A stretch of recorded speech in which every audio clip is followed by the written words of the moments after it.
India की number 1 choice Bharat matrimony.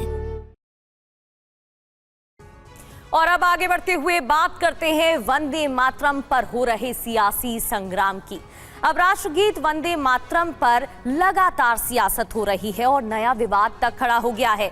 पिछले वर्ष 8 दिसंबर को वंदे मातरम की 150 साल पूरे हुए थे।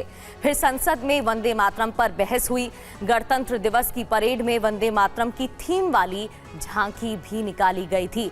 अब केंद्र सरकार ने राष्ट्रगीत पर नई गाइडलाइन जारी कर दी है। गृह मंत्रालय ने आदेश दिया, कहा कि अब सरकारी कार्यक्रम में, स्कूलों में या दूसरे औपचारिक आयोजन में वंदे मातरम बजाया जाएगा।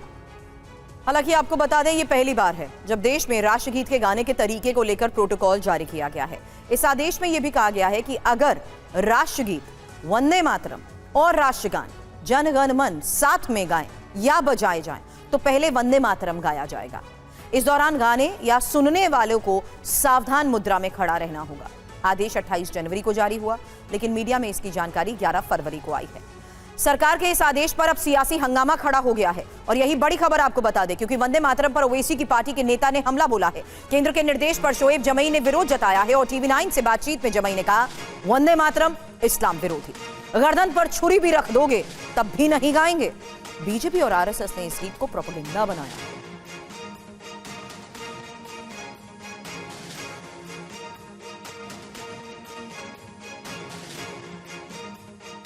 इसे प्रोपेगेंडा कहा और कहा है कि चाहे गर्दन पर छुरी रख दो लेकिन नहीं गाएंगे। ये शोएब जमी साहब, ऐसे अल्फाज का इस्तेमाल क्यों, क्या इतराज़? ये देखिए, ये बिल्कुल संविधान की जो इथॉस है उसके ख़िलाफ़ है।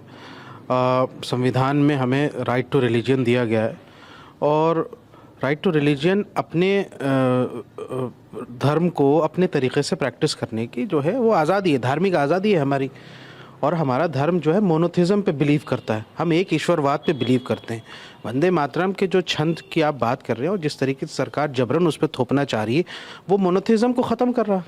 वो एक आइडल वर्शिप की तरफ आप उसको जा रहे हैं और उसमें तमाम आप जो देख लीजिए, जो भी बाकी जो छंद हैं वो सब आइडल वर्शिप की तरफ इशारा करते हैं, जो हमारे रिलीजन के बिल्कुल ख़िलाफ़ है।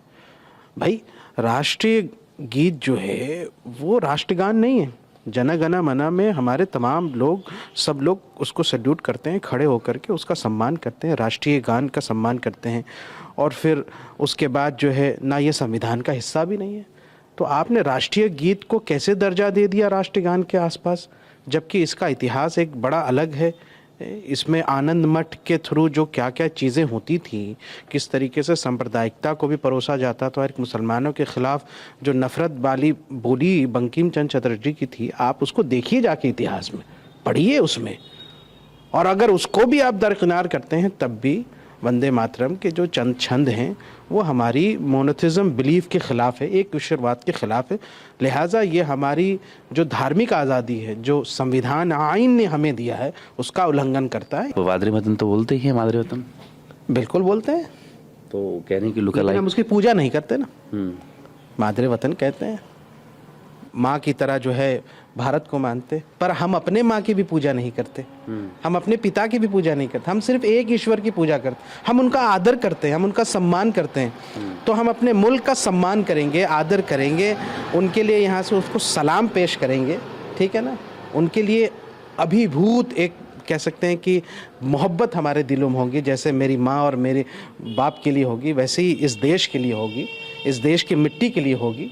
बिल्कुल रहेगी, हमेशा दिल में रहेगी, दिमाग में रहेगी, हमारे भाषा में रहेगी, हमारे सांस में रहेगी। लेकिन हम इबादत सिर्फ़ और सिर्फ अल्लाह ही की कर सकते हैं और किसी की नहीं कर सकते, क्योंकि हम सब ने कलमा पढ़ा है, ला इलाहा इल्लल्लाह मुहम्मद रसूलुल्लाह की गवाही देता हूँ कि एक ईश्वर के अलावा, एक अल्लाह के अलावा कोई माबूद नहीं और मोहम्मद सल्लल्लाहु अलैहि वसल्लम अल्लाह के रसूल है। लिहाजा हमारी इस रिलीजियस बिलीफ को जो भी गीत या जो भी यहाँ से नारे इसको इन्फ्रिंज करेंगे, उसमें दखल अंदाजी करेंगे, हम उनको नहीं मानेंगे।